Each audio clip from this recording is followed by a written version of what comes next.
Hello, সবাই যেভাবে পাথরের মতো বসে আছে এভাবে তো শেখা যাবে না।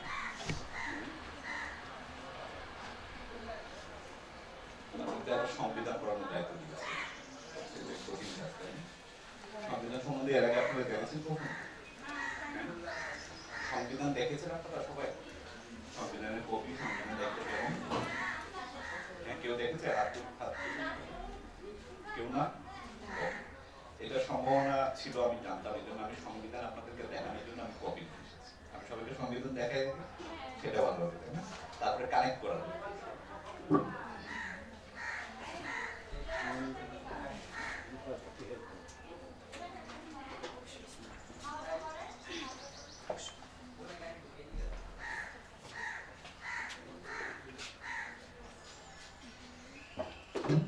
আমাদের বাংলাদেশের সংবিধান কিন্তু ছোট, খুব বেশি বড় সংবিধান এই খুব ছোট না, it's a small book, right?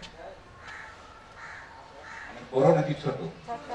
আমার সাথে একটু কথা বলতে হবে, ওকে? কারণ আমাকে সবথেকে স্যার কঠিন সেশনের দায়িত্ব দিয়েছে। এমন একটা বিষয় আমাকে বলতে হবে যে বিষয়ে এই বই কেউ দেখেনি, তাই না? তাহলে আমার কাজ কি সহজ নাকি কঠিন? চ্যালেঞ্জিং কাজ, রাইট? এই জন্য আমার সাথে একটু কথা বলতে হবে। এই যে খুব ছোট আমাদের সংবিধান, আমাদের সংবিধানের একটা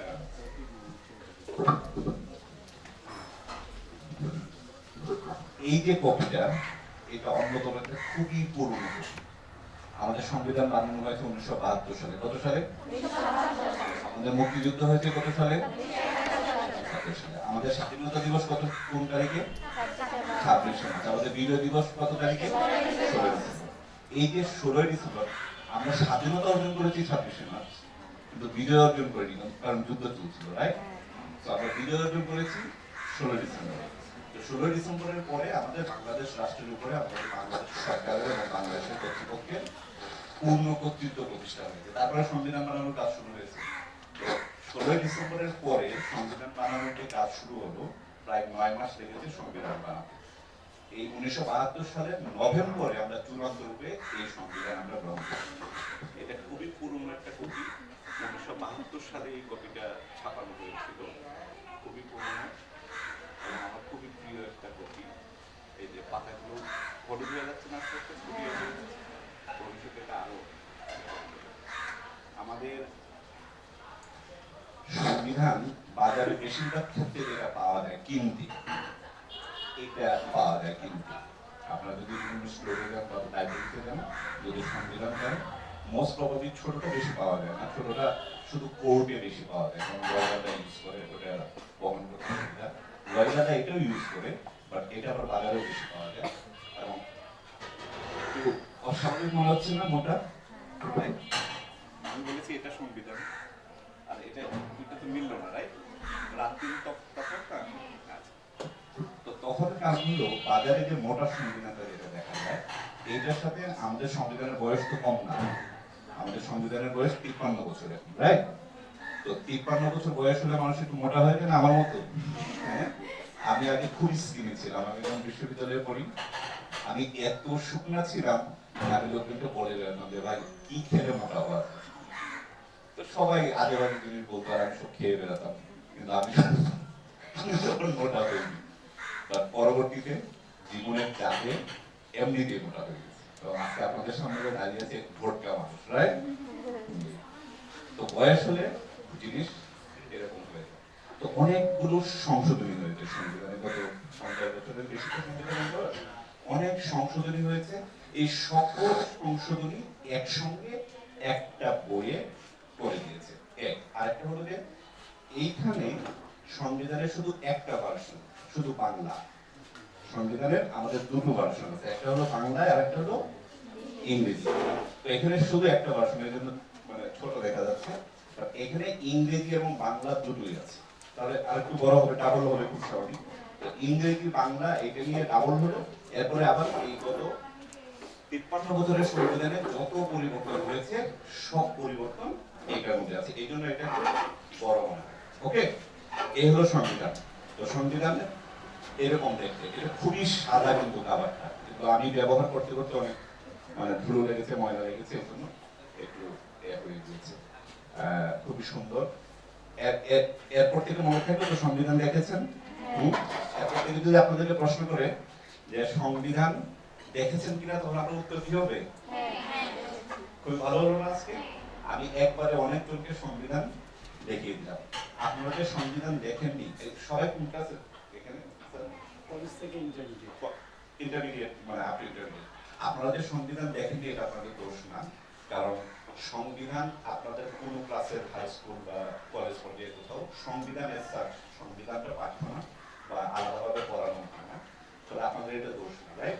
আপনারা দেখেননি, কিন্তু আপনারা যদি ভবিষ্যতে যদি বড় চাকরি করতে চান, হ্যাঁ, যদি আমি এসে বসতে বসতে শুনলাম আপনারা সবাই নাকি মিডিয়েটর হতে চেয়েছেন লাইফে, আপনাদের কি একটা কাগজ দিয়েছে না স্যার, সেখানে আপনাদেরকে স্বপ্ন জিজ্ঞেস করেছে, ঠিক আছে?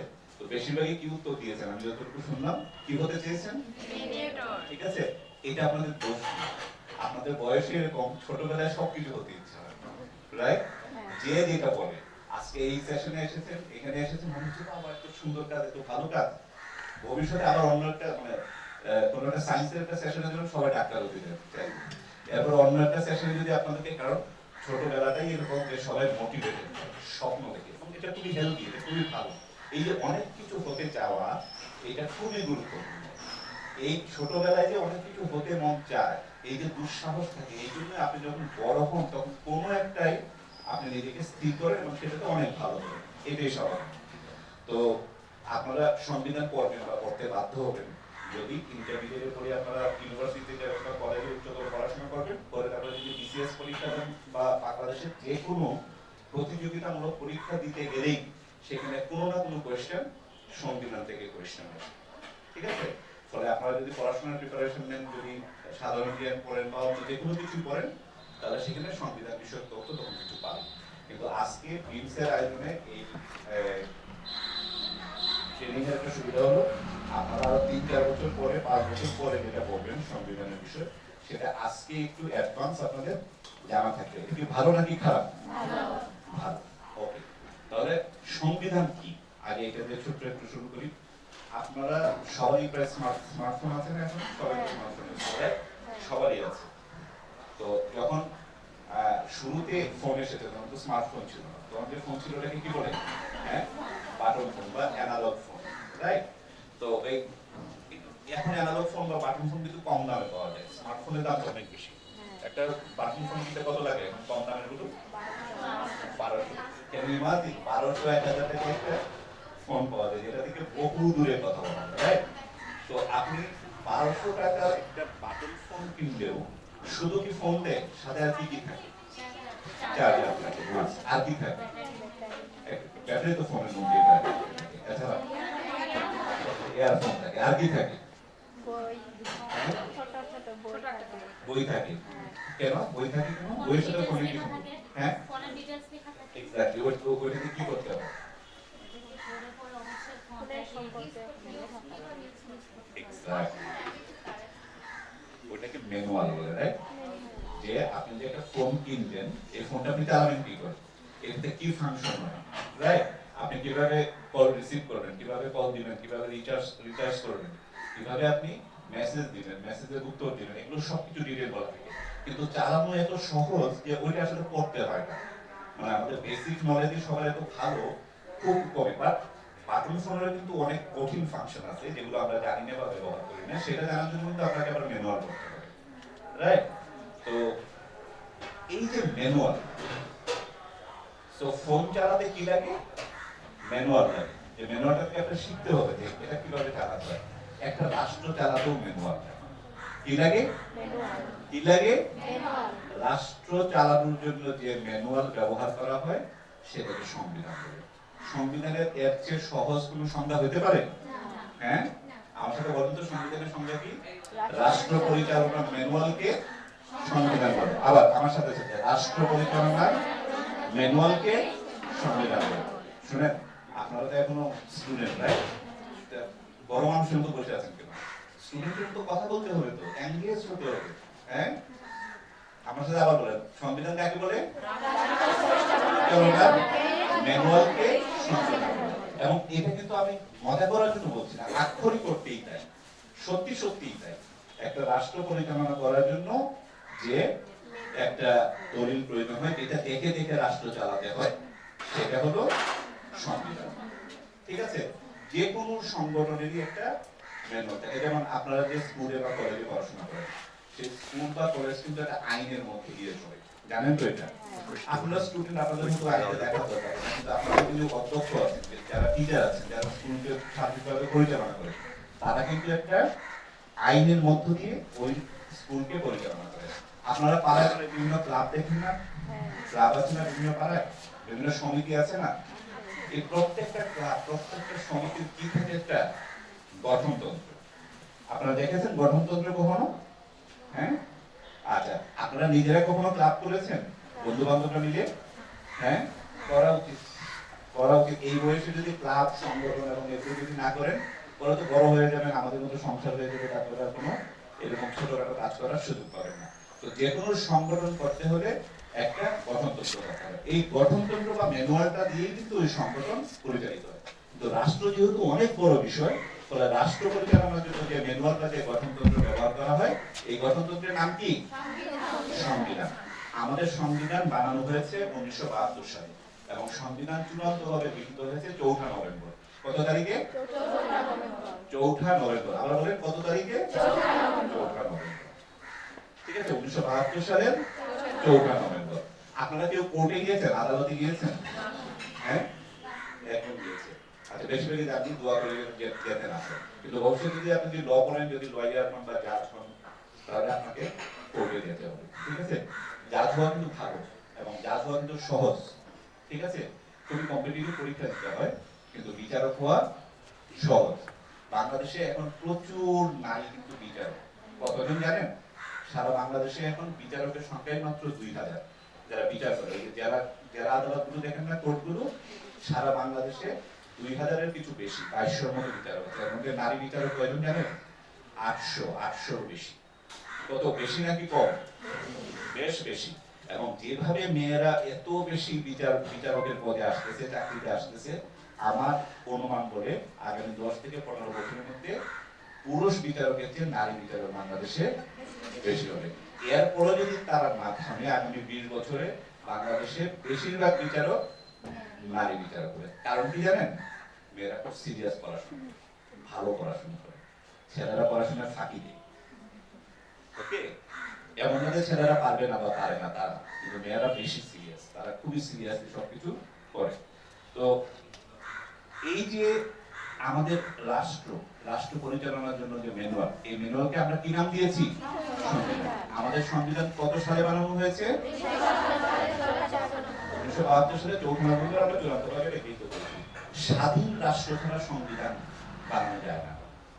আমরা একসময় ব্রিটিশদের ছিলাম না, কলোনি ছিলাম না, উপনিবেশ ছিলাম না, আমাদের কোনো সংবিধান ছিল? ছিল না। আমাদেরকে বিভিন্ন আইন দিয়ে শাসন করতো, বা ওটা ওটা নিজেদের বানানো আইন। আপনারা কল্পনা করতে পারবেন না, ব্রিটিশ আমলে আমাদেরকে চালাতো লন্ডনে বানানো আইন দিয়ে। লন্ডন কি বাংলাদেশে? তো ওইখানে বানানো আইন দিয়ে আমাদেরকে শাসন করতো।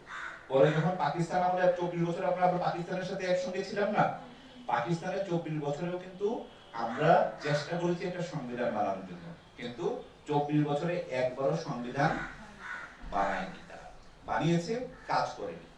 কারণ সকল জনগণের সম্মতি দিয়ে না বানালে কাজ হবে, টিকবে? পাকিস্তান এটা পারেনি। সবাই শুধু মনে করে যে পাকিস্তান ভেঙে গেল ওই কারণে ওই কারণে, অনেকগুলো কারণ আছে। এর মধ্যে সবচেয়ে বড় কারণ হলো জনগণের সম্মতি ছাড়া তারা রাষ্ট্রকে চালাতে দিয়েছে। জনগণের সম্মতি ছাড়া রাষ্ট্র চালানো যাবে? পরিবারই তো চালানো যায় না। আপনারা দেখেছেন না, পরিবারে মা বাবা ভাই বোন সবার মধ্যে একটা ঐক্য থাকে, মতের একটা মিল থাকে। কোনো কারণে অমিল হইলেও একজন চূড়ান্ত একটা সিদ্ধান্ত দিলে সেটা মেনে নেয়, রাইট? এভাবেই তো একটা পরিবার চলে, রাষ্ট্রের ক্ষেত্রেও তাই। তো আমরা যখন স্বাধীন হলাম, তখন আমরা সংবিধান পেলাম। স্বাধীন না হলে সংবিধান পাওয়া যেত? পাওয়া যেত। এই জন্যই আমাদের সংবিধানের সঙ্গে আমাদের মুক্তিযুদ্ধের খুবই অপরিহার্য এবং ওতপ্রোত সম্পর্ক আছে। ইনসেপারেবল টুইন আমাদের সংবিধান। আমাদের মুক্তিযুদ্ধের প্রত্যক্ষ ফল কি? সংবিধান। এবং সংবিধানে থেকে মানুষের অধিকার। কি থাকে? মানুষের অধিকার। অধিকার ছাড়া কি মানুষ বাঁচতে পারবে? বাঁচতে পারবে না। তো তো সংবিধানকে আমরা রাষ্ট্র পরিচালনার ম্যানুয়াল যখন বলছি, সেই ম্যানুয়ালে থাকে কি? মানুষের অধিকার। সংবিধানে থাকে কি? Okay. আগে একটা সংজ্ঞা দিয়েছে, সংবিধানের সংজ্ঞা। সংবিধানের সংজ্ঞা কি? রাষ্ট্র পরিচালনার ম্যানুয়ালকে সংবিধান বলে। আর সংবিধানে থাকে কি?